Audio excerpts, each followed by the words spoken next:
Innal hamdalillah nahmaduhu wa nasta'inuhu wa nastaghfiruh.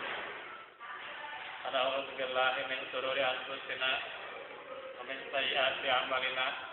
May yahdihillahu fala mudilla lahu wa may yudlil fala hadiya lahu. Asyhadu an la ilaha illallah wahdahu la syarika lahu wa asyhadu anna Muhammadan abduhu wa rasuluh alladzi la nabiyya ba'dahu. Fatiman yang harap ridho Allah Subhanahu wa taala, kita akan melanjutkan bab mengenai doa. Kita sampai ke nomor yang ke-7 dari kesempatan emas ijabahnya doa. Nomor 7 yaitu adalah doa ketika saum. Kalau di makalahnya ini adalah dari Ustaz Muhammad Abdul Wasikal tentang 3 waktu terkabulnya doa di bulan Ramadan. Tapi yang dimaksud kita untuk bahasan ini adalah doa tentang saum. Memang ada hubungannya dengan beberapa bahasan yang ada di makalah. Ada 3 waktu ijabahnya itu doa ketika saum yang dianjurkan memperbanyak doa. Firman Allah, A'udzu billahi minasyaitonir rajim, surat Al-Baqarah 186. Wa idza sa'alaka ibadi anni fa inni qarib ujibu da'watad da'i idza da'an falyastajibu li wal yu'minu bi la'allahum yarshudun. Dan apabila hamba-hambaku bertanya kepadamu tentang aku, maka jawablah bahwasanya aku adalah dekat. Aku mengabulkan permohonan orang yang berdoa apabila ia memohon kepadaku. Maka hendaklah mereka itu memenuhi segala perintahku, dan hendaklah mereka beriman kepadaku agar mereka selalu berada dalam kebenaran. Al-Baqarah 186. Menurut Ibnu Katsir, bagaimana ayat ini adalah disebutkan di sela-sela penyebutan hukum tentang saum dari ayat 183 yang sudah kita pelajari, yang ya ayyuhalladzina amanu kutiba alaikumus shiyam. Sudah paham ya, insyaallah. Itu menunjukkan bagaimana anjuran perbanyak doa ketika saum, apalagi ketika bulan Ramadan. Karena itulah doa itu sempurna. Bahkan diperintahkan perbanyak doa tersebut setiap kali berbuka saum, sebagaimana yang disebutkan dalam tafsir Al-Qur'anul Azim, tafsir Ibnu Katsir jilid 2, di mana pernyataan yang dikatakan oleh Ibnu Katsir menunjukkan bahwa bulan Ramadan adalah salah satu waktu terkabulnya doa. Nah, tentunya saum tentunya yang wajib hanya di bulan Ramadan, tentunya yang selebihnya adalah saum sunat. Sudah terlewat kita, yaitu saum Syawal sudah dilaksanakan, insyaallah gitu ya. Kemudian saum Arafah yang kemarin, alhamdulillah. Nanti menyusul lagi, ada lagi pada bulan Muharram, yaitu 9, 10, Tasu'a, Asyura. Itu adalah saum sunat diantaranya. Adapun yang bulanan 13, 14, 15, namun 13 pada bulan Dzulhijjah ini adalah masih taktik, maka 13, 14, 15 mulai lagi di bulan Muharram. Kemudian Senin Kamis tentunya juga saum Daud. dan beberapa diantaranya saum sunat, selebihnya dan Ramadan yang wajib. Ibnu Taimiyah berkata, terkabulnya doa itu adalah karena itikad atau ikatan dengan rohnya, yaitu bagaimana dia bertujuan agar kesempurnaan ketaatan, karena di akhir ayat disebutkan yaitu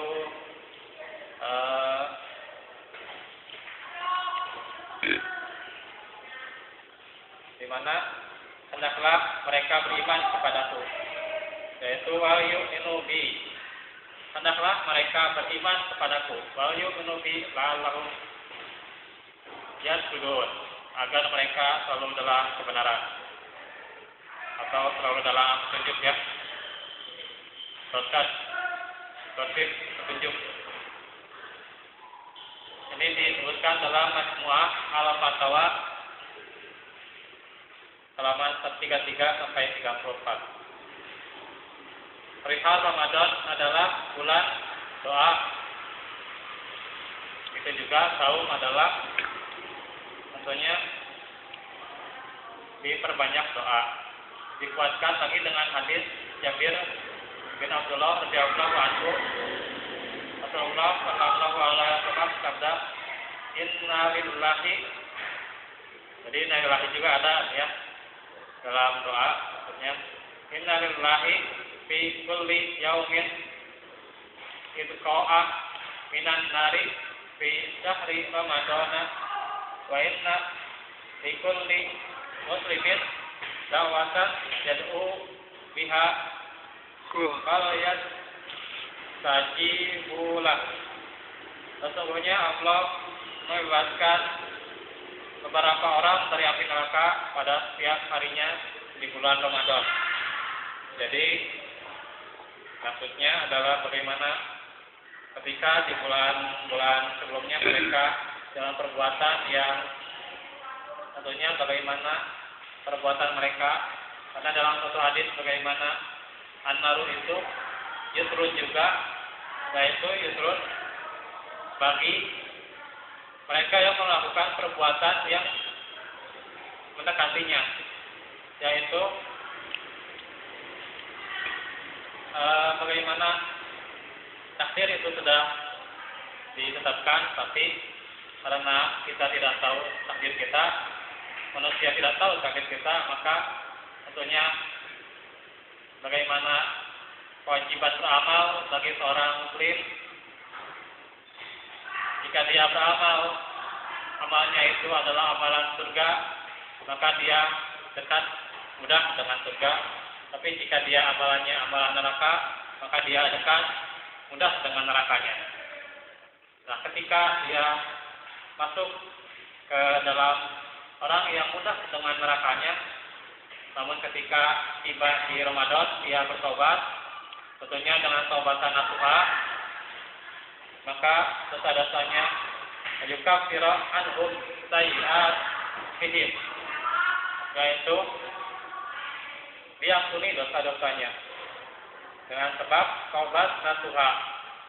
Maka dia yang tadinya mudah masuk neraka, tapi Allah pengkongkan bagaimana dia tadinya adalah dekat dengan neraka, tapi akhirnya karena dia amalannya bertobat dan senantiasa dengan amalan-amalan surga, gitu, maka dia dibebaskan dari apa yang sudah ditekankannya itu. Maka dan setiap muslim apabila dia memanjatkan doa, maka akan dikabulkan. Hadis riwayat Al-Bazzar Al-Haisani dalam Majmu' Az-Zawaid mengatakan bahwa perawinya thiqah, bisa dipercaya. Ini bisa dilihat di Jami'ul Hadis. Sedangkan yang punya maktabah Sanila, jadi itu tentunya salah satu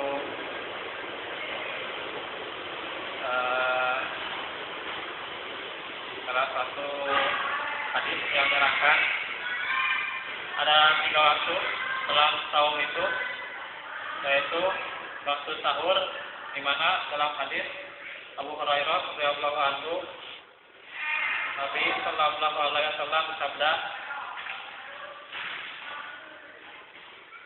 yanzilu Rabbuna tabaraka wa ta'ala kulla lailatin ila sama'id dunya hina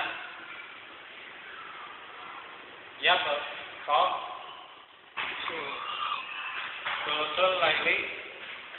Tutul lailil akhiru yaqulu man yad'u ni fal yastajibula man yas'alni fa'ata fiyahu man yastakbiruni fa'afirullah. Rob kita maksudnya bagaimana Rob Tabaraka wa ta'ala yang maha berkah, maha tinggi, turun ke langit dunia, maksudnya turunnya itu rahmat, karena ini tentunya salah satu syarat bagaimana orang dengan keyakinan akidahnya meyakini Allah itu turun ke langit dunia, tapi maksudnya dimaksud adalah rahmatnya yang turun, bukan secara zatnya, bukan secara fisik, tapi yang benar itu adalah rahmatnya. Nanti ada di hadis yang lainnya tentang rahmat Allah. Nah situ, jadi turunnya itu rahmatnya ketika tersisa sepertiga malam terakhir. Lantas Allah berfirman, siapa saja yang berdoa kepadaku, maka akan aku kabulkan. Orang yang berdoa kepada Allah, maka akan dikabulkan. Siapa yang meminta kepadaku, maka akan aku beri. Siapa yang meminta ampunan kepadaku, maka akan aku ampuni. Riwayat Bukhari dan Muslim. Ibnu Hajar juga menjelaskan dengan hadis biasa, yaitu doa dan istighfar di waktu sahur itu termasuk dengan mudah untuk dikabulkan. Jadi sekaligus gitu ya. Kalau bagaimana Ramadan yang telah lalu kita kan salat tarawih, tentunya setelah salat tarawih tidak ada salat sunat yang sebanding dengan itu. Tentunya setelah bangun tidur, artinya bisa saja kita bangun jam 2 atau jam 3. Ada yang persiapkan untuk waktu sahur, tapi terlalu panjang kalau masih jam 2 gitu ya. Minimal jam 3 gitu. Persiapkan untuk waktu sahur. Tentunya sahur yang utama di akhir. Kemudian ketika waktu sahur itu tiba, di mana tentunya karena sudah sholat tarawih, maka yang disunahkan bukan sholat malam seperti biasanya atau yang disebut dengan tahajud, karena sudah ada sholat tarawih pada malam harinya. Maka yang disunahkan karena dia hendak ingin baca istighfar, maka cukup wudhu saja sudah cukup. Cukup wudhu kemudian sholat. Jadi dia berwudhu kemudian sholat cukup wudhu, kemudian dia setelah cukup wudhu tentunya baca istighfar sebelum dia sahur, baca istighfar, kemudian dia termasuk kalau malamkan waktu itu antara pagi bersama itu juga istighfar sebenarnya. Soalnya kalau banyak di riwayat itu katanya doa sudah tahajud, tapi yang dimaksud itu adalah istighfar, karena itu juga ada istighfarnya kalau malamkan waktu dan seterusnya. Kemudian dilanjutkan astagfirullah allazi la ilaha illa huwal hayyul qayyum wa atubu ilaihi innallahi wa bihamdihi astagfirullah wa atubu ilaihi dan seterusnya. Allahumma anta rabbi la ilaha illa anta dan seterusnya. Istighfar, kemudian dia berdoa dengan tentunya dengan doa yang dia hafal dan juga doa menurut bahasanya sendiri. setelah itu dia baca dari Al-Quran gitu. Itu yang pertama. Kemudian dia sahur, makan sahur maksudnya. Maka itulah ketika bulan Ramadan. Tapi kalau biasa itu kan karena tidak ada sholat tarawih gitu ya, atau juga karena sholat malam itu lebih utama di akhir, bukan di awal gitu. Walaupun Abu Bakar, Umar pernah melakukannya di awal dan ketika witirnya di awal, tapi ketika di akhirnya itu adalah 8 rakaatnya gitu. Dan juga itu yang utama itu di akhir. Dan menurut sebagian ayat juga demikian di surat As-Sajdah sana.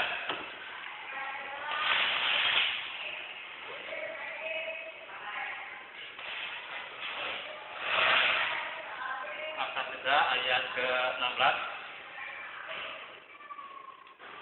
Makanya saya waktu beberapa kali kemarin saya sudah hafal surah As-Sajdah. Hanya kalau dipatok ayat begini memang masih agak belajar. Nah, dari ayat ke-16. Tatajafa junubuhum 'anil madaji yad'una rabbahum khawfan wa tama'a wa mimma razaqnahum yunfiqun. Lalu mereka itu jauh dari tempat tidurnya. Jadi maksudnya ini kan bahasanya darat di lambung teh, lambung teh. Ini lambung maksudnya dia itu sedang tidak keadaan tidur, maksudnya dia sedang bertasbih, dia itu sedang sholat, sedang menyukur sujud, maksudnya sholat, berdoa kepada Tuhannya, kepada Rohnya, yaitu sholat maksudnya, dengan penuh rasa takut dan harapan. Dan mereka menginfakkan sebagian dari rezeki yang kami berikan kepada mereka. Jadi itu kenapa utamanya di akhir gitu. Walaupun sedang bulan Ramadan, pada saat itu kaum muslimin yang sedang menunaikan sholat tarawih, tapi bagi kita atau bagi yang tentunya sudah rajin sholat malamnya, tahajudnya, tentunya lebih utama di akhir. Gitu. Karena itulah bagaimana utamanya, apalagi ini sholat sunat, bukan sholat jamaah utamanya gitu. Karena kalau sholat sunat utamanya itu sendiri, kecuali dengan keadaan tertentu, karena misalnya belum sanggup untuk bangun sepertiga malam, maka sholat tarawih itu lebih utama. Tapi kalau sudah sanggup sepertiga malam bangun, maka dia sepertiga malam itu yang lebih utama. Maka kalau di bulan Ramadan, di bulan-bulan selain Ramadan itu setelah sholat tahajud, maka tetap urutannya istighfar, kemudian dia berdoa, kemudian dia baca Quran. Dan kalau dia mau sahur hanya Senin, waktu hari Senin, maka dia setelah berdoa baru dia baca Quran, kemudian dia makan sahur.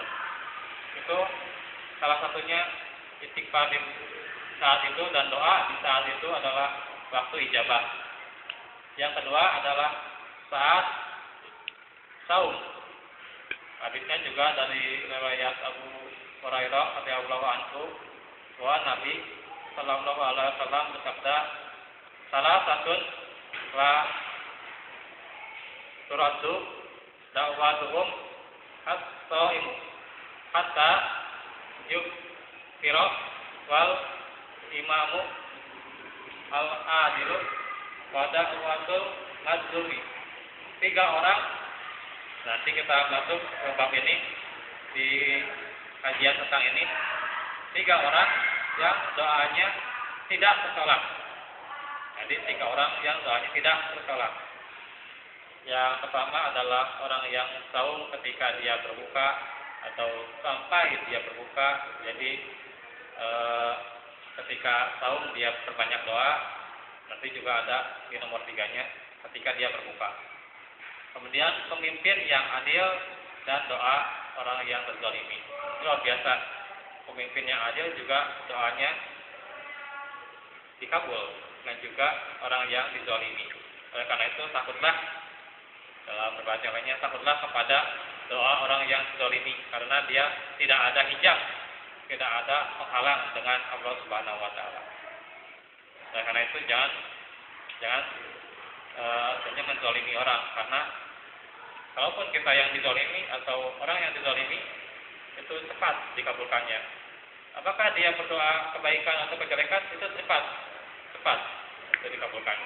Hanya tentunya akhlak yang mulia adalah sebagaimana Rasulullah yang telah kita bahas, bagaimana pemaafnya Rasulullah adalah mendoakan kebaikan kepada orang yang menzaliminya.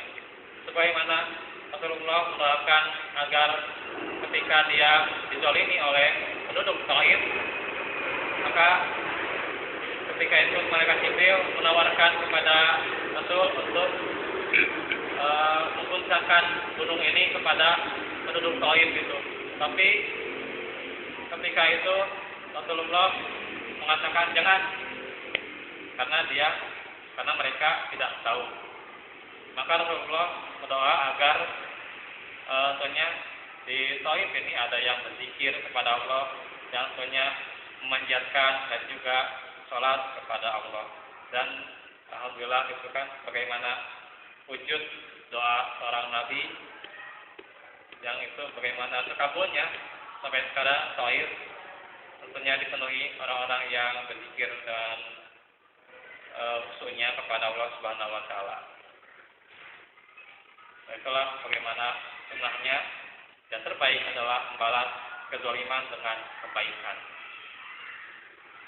Adalah dengan jalannya hadis ini sahih dari berbagai jalan. Wah, ini luar biasa berarti berbagai jalan, apalagi kalau diamalkan. Itu yang dikatakan oleh Syekh Su'aib Al-Arnaud dalam hadis riwayat Ahmad ini. Banyak penguatnya. Demikian juga Imam Nawawi menambahkan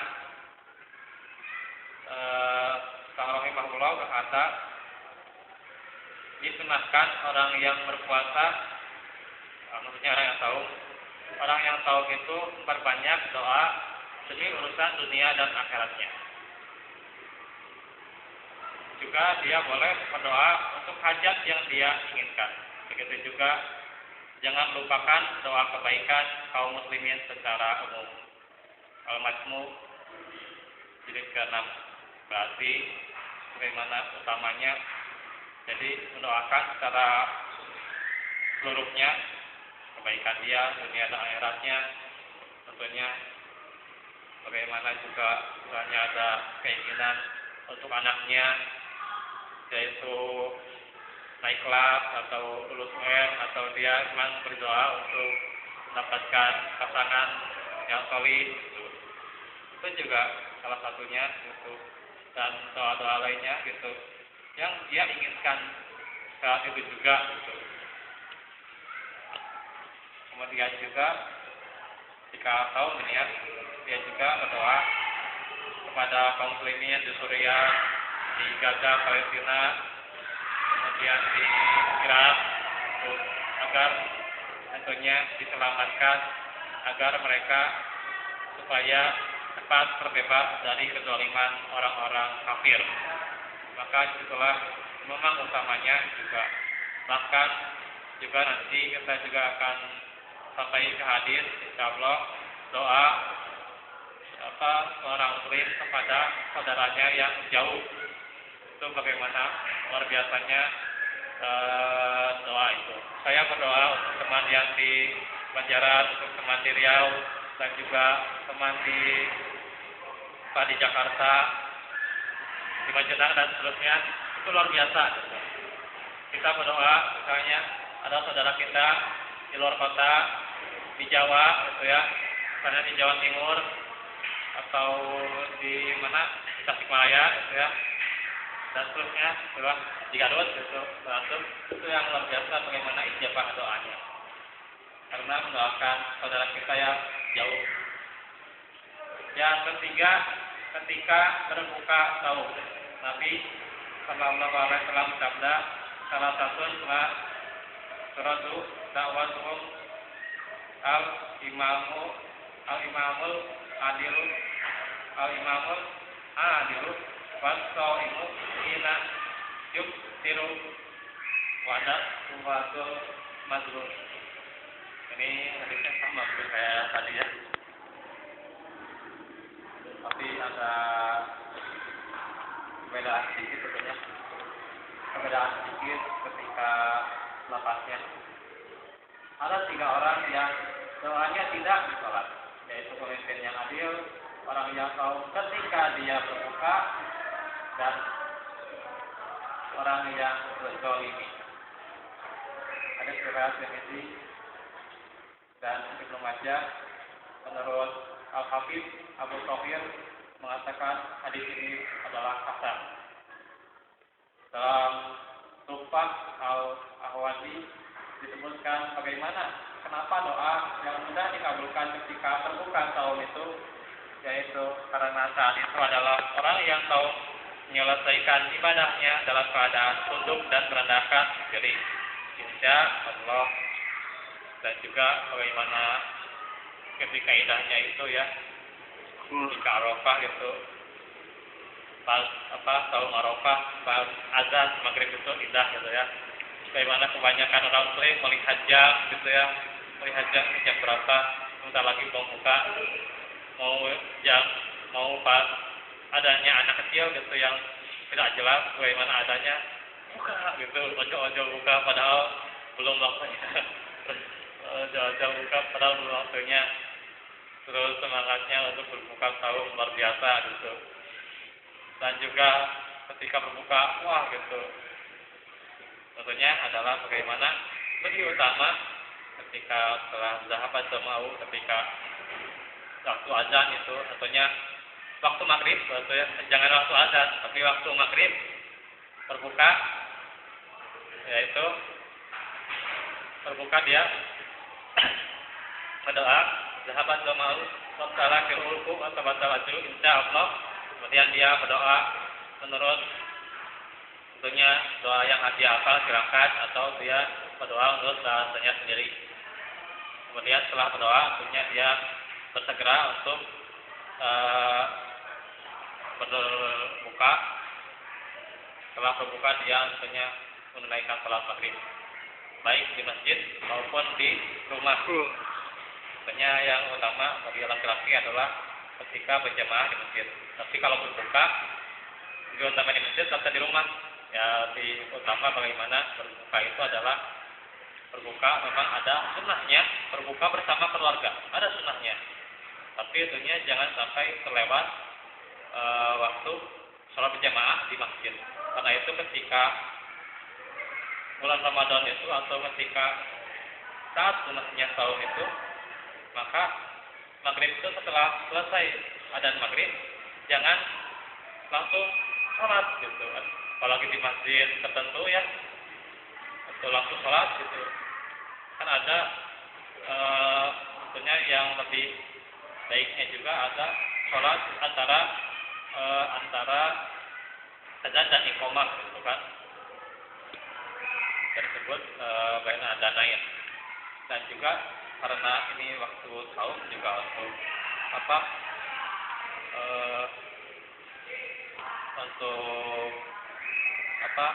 untuk tentunya agar orang-orang tidak tertinggal sholat berjamaah, maka itu lebih utama ada jeda waktu 3 menit 4 menit lah itu agar tidak tertinggal. Itulah yang pertama. Itulah kebahagiaan tentunya bahasan kita. Alhamdulillah sudah sampai nomor 7, dan inilah tentunya selesai bab mengenai 7 kesempatan atau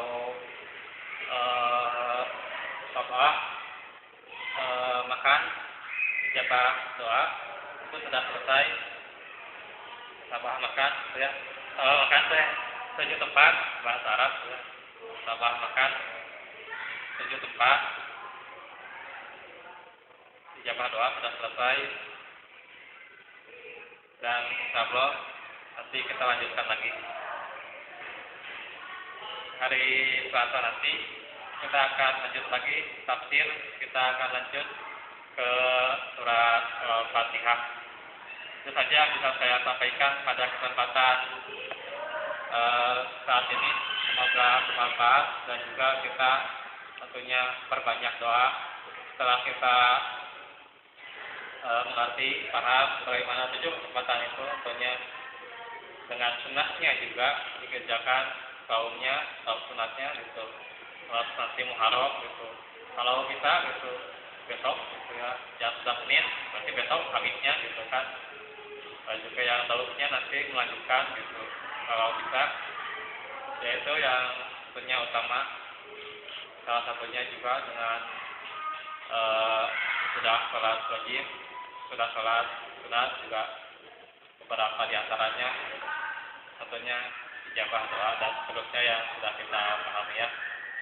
Semoga saja kita bisa memahami dan juga bisa mengingat kembali apa yang kita bahas. Dan juga nanti lanjut lagi hari Selasa. Itu saja. Assalamualaikum. Aku lo kalian ada wa astagfirullah li wa lakum. Rabbana atina fid dunya hasanah wa fil akhirati hasanah wa qina adzabannar. Rabbana hab lana min azwajina wa dzurriyyatina qurrata a'yun waj'alna lil muttaqina imama. Rabbana la tuzigh qulubana ba'da idh hadaytana wa hab lana min ladunka rahmah innaka antal wahhab. Assalamualaikum warahmatullahi wabarakatuh. Waalaikumsalam warahmatullahi wabarakatuh.